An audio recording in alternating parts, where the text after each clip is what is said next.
Hello everyone and welcome back to my channel. Today we are going to be discussing how to record For Honor on PC.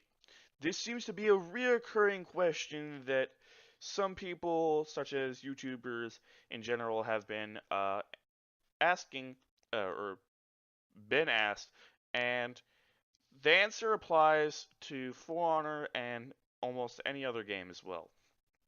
But I will be discussing how to record on PC, For Honor, or any other game as well.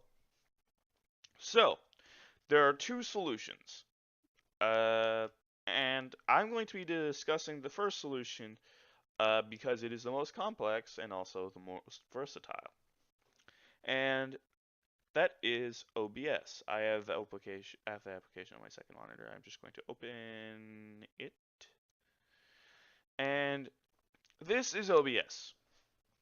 Fairly straightforward program on the surface, however, more complex once we get into it.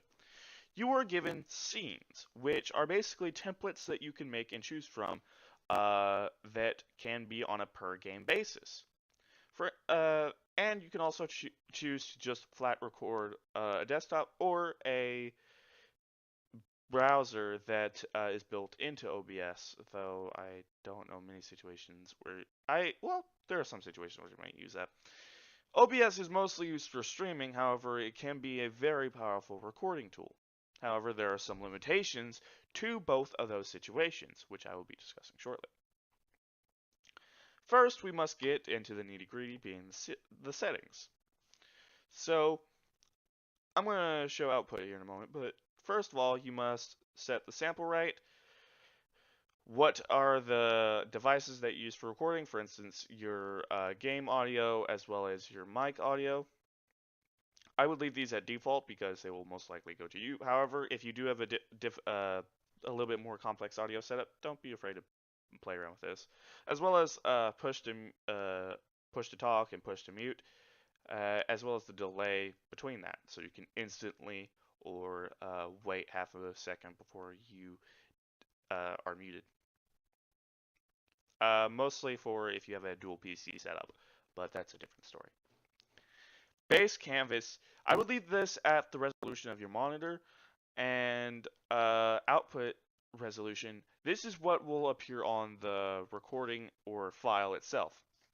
You can set this to 720p, 1080p, 1600 by 900 if you happen to have that monitor, and so on and so forth. Downscale filter, if you do choose to actually set this at a lower resolution, which does appear to be a common case, you can choose the different downscaling filters, which will apply smoothing to whatever you're using when you're which will apply smoothing to the resolution when you do downscale it. However, if you keep the resolution the same, this will virtually do nothing. Next up, we also have the FPS of the video that you will be recording to. Now, this gets a little bit complex. So what I'm going to do is I'm going to open Task Manager. Okay, so I want you all to watch this very closely. Look at the 3D section. This is when OBS is set to 60 FPS. Okay, so OBS will use about 9% of my graphics card, or 6.5% of my graphics card, when I am using 60 FPS. However, upon going down to 30 FPS, the impact on my graphics card significantly lowers, down to 4.5 to 5%. And that's overall, which is about 3% on OBS. That's half the performance. Of course, I did cut the FPS in half. These numbers can make a significant difference can be a significant difference, especially when they are being suffocated. Now, what do I mean by this? So, for example, I'm going to set this back to 60, just to flex. And I'm going to simply record a bot game of For Honor where I'm going to use my Shinobi just for example. And there are things to know about OBS. when OBS goes to record, it actually goes through a process. This process is called screen compositioning. And what this does is it will draw whatever you set on the scene to, well, be seen. And what it will do is once it draws this picture, it will then send it to an encoder to process the video and write it to the file. When it does this, the drawing of the scene, screen compositioning, uses graphics card power to uh, to basically draw the scene, and this can impact recordings. Now, what do I mean by this? I have locked my FPS to 60 FPS using a program called Tuner Statistics Server, which I will have linked in the description below. However, if you so choose to, using VSync, if you have a 60 FPS monitor, is a viable thing as well. So, if I just hit record, which I have done, I have set the Dominion game to go on for a very long period of time, so I am not interrupted. Do not worry about what you see at the top right. At the top left, you can see I'm locked at 60 FPS. I can't go lower, I can't go higher, and that's because my graphics card is decently powerful. And that's about enough. So what we're going to do is we're going to pause, we're going to show my desktop, and here we have a recording of, oh dear, that's loud. And here we have a recording of me running around. Now you can see the video is relatively smooth. This is the best case scenario. Now, what is to happen if, for instance, my CPU is extremely good and all my resources are basically being bottlenecked? Now, what does that mean? If your CPU is good enough to drive the resolution or to drive the game, what can happen is your graphics card can be the limiting factor of how much FPS you get. Now, what happens is this suffocates your graphics card. So what happens is I am actually using, I would be using 100% of my graphics card on my game because of how Windows focuses graphics card potential. So I'm using 150, I'm getting 120, 115 FPS when I am not when I am just not limiting my FPS. However, what you do not see is 100, because I can't show Task Manager and this at the same time. Actually, I think I can. So up, I need to tab into a different thing. So what we can see here is I'm getting a decently high FPS running around, looking over there towards the center of the battlefield and looking back. I'm still getting really good FPS. Now what I can show you is I am using 100% of my GPU when I do that. And this leaves little room for OBS to actually process the drawn frames, aka screen compositioning. To demonstrate this, I will start recording and then run around. You'll notice I take almost no, except for that little lag spike, I take virtually no impact on my FPS. Because again, it is suffocating OBS to focus on my game. And it does this because my CPU can keep up with how much my graphics card is outputting. So I'm going to stop recording and I'm going to show you what the end result looks like when this is done.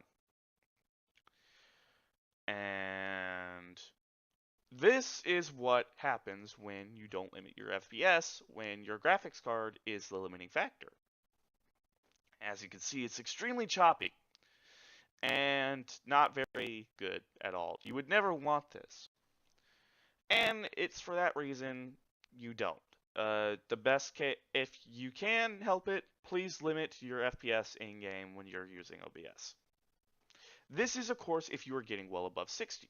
If you do not get above 60, try limiting it to something else. And that is another reason why Tuner Statistics Server is so very good. If I enable it again, For Honor will shortly crash. But you can set your FPS to whatever, And yep, 400 crashes because of how it likes dealing with limiting FPS. You can set your FPS to whatever, and what will happen is it will limit all applications that you have open to that frame rate. And this allows you to have better control over how much of your graphics card you want used on For Honor or any other game, and to be put forth towards OBS. Pretty good, right? However, there is no percentage limit, unfortunately, so you cannot do that. But this is one of the best options you can have. You can take your average frame rate, then take 10% off of that, and whatever, and that's what you should limit your frame rate to, potentially. So that seems pretty good.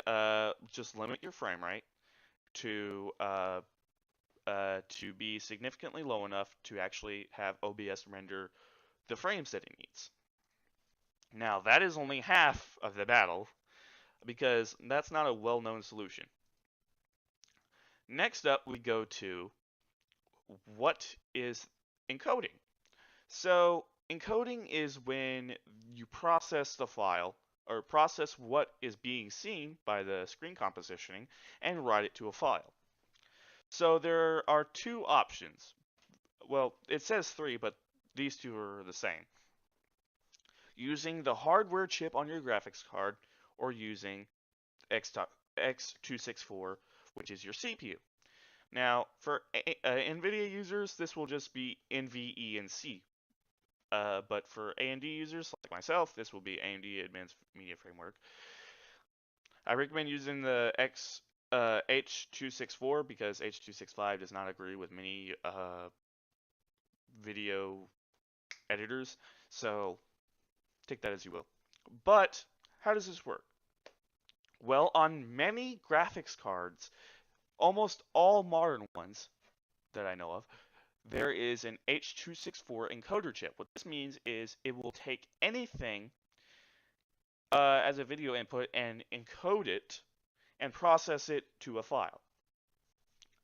However, OBS can take control of this and process it and take it to a specific file name and location.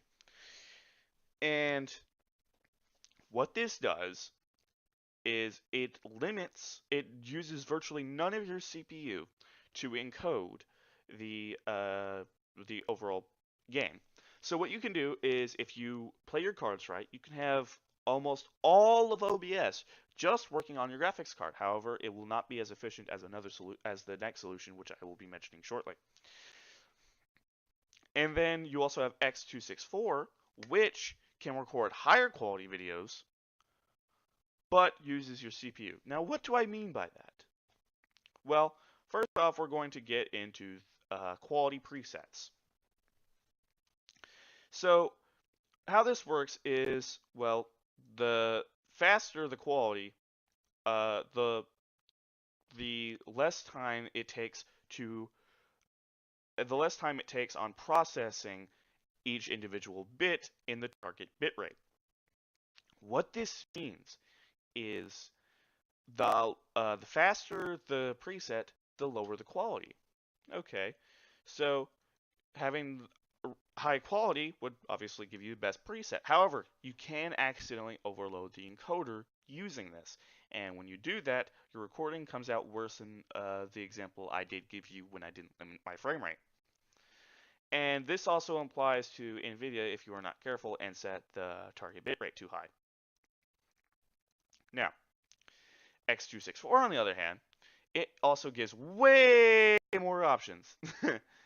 And at the same time, the default preset, being very fast, is actually better than the highest setting you can get on both AMD and NVIDIA in the quality preset. However, NVIDIA did upgrade their presets in the RX series, so it's on par with the very fast preset. However, just going to faster immediately demolishes it. Just saying. So presets, CPU wins and can give you higher quality videos per bitrate. Now, what is bitrate? Bitrate is how many bits are in the video. Now, what do I mean by that? Well, everything in computer technology that exists is expressed in zeros and ones, and those are called bits. How much is processed is basically meaning how much you want the video quality to be. So this will run through the encoder, be processed, and then written into a file. Okay? And of course, this means the higher the bit rate, the more processing and the bigger the file. So it takes a lot more power. And this is where graphics card encoders come in. They can handle a much higher encoder target bit rate because the encoder is simply standalone. It is not being taken up by another process. Meanwhile, the CPU has to run everything on your computer, and so therefore can seem more tied up at the moment whenever you happen to be recording. So high bit rates, the graphics card encoders will win. However, they will take up a lot more space and, again, will not be as high quality if you had used CPU if you have a strong CPU. So, to give you an idea of what bit rates you should be going for, YouTube has 1080p videos at a bitrate of 25,000 megabits per second, aka this bitrate is in kilobits per second. So just subtract 3 zeros and you have what is there. So 40,000 kilobits per second is equal to 40 megabits per second, which is more than enough quality for YouTube. However, it compresses and you still retain some quality. So if I cut this down to 10 or 20, I would still lose some quality if I uploaded it to YouTube. So you should keep it in the 20,000s to 40,000s if you are recording to YouTube. At 1080p, that is.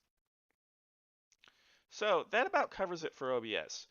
You can clearly tell it is a complex recording software, as well as, well, it requires a lot to run, as well as a lot of thought into how you want to run it as well. However, there is a different solution, and as I said, this first off, for NVIDIA users, you have Shadowplay. What this is if you install GeForce Experience, this is what you will be. This is what your graphics card will be using in the background. So what I mean is, this software uses your graphics card encoder without using the screen composition, meaning you don't have to limit your FPS, but you are stuck using your graphics card encoder, and you can't use special features like adding more to the screen in the screen compositioning and so forth. So it can be somewhat limiting in terms of customizability, but also quality, but gives you the raw recording capabilities, as well as you can just increase the quality. Assuming you have enough size on your hard drive, you can make up for it in bitrate, which is pretty good, and you can record high quality videos like this. Now, some of you do not have NVIDIA graphics cards, and that's understandable. I am an example. So, next up we have the AMD solution, Radeon Relive. And what this is this is also a piece of software you can get for AMD graphics cards, which allows you to use the AMD hardware encoder to record your games. However, due to hardware limitations, AMD does not have as good presets as NVIDIA. Therefore, using Shadowplay will give you ever so slightly higher quality videos than Radeon Relive. However, it's not that big of a deal because, again, you can compensate for it in bitrate, which is not that big of a deal. So, you have two options for everyone. You have Shadowplay and Relive, which are cheap and dirty recordings that also allow for instant replay that is extremely simple, easy to set up, done recording. However, you also have the more complex option, which most YouTubers will use, which is OBS, but also has to have frame rate limited as well as a bunch of other stuff.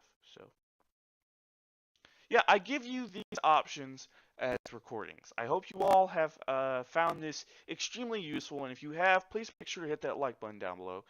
And if you have other feedback, please make sure to use the comments. I will look at them and I will read them and I will possibly respond to them depending on if it's rhetorical or not.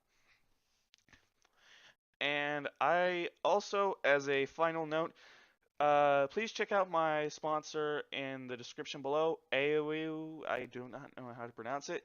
They offer 5% off if you use the code SHARK as a coupon on steel packs and also Marching Fire expansion, as well as the other DLCs that are offered in For Honor. Please check them out in the link in the description below, and I'll see all you dudes later. Bye!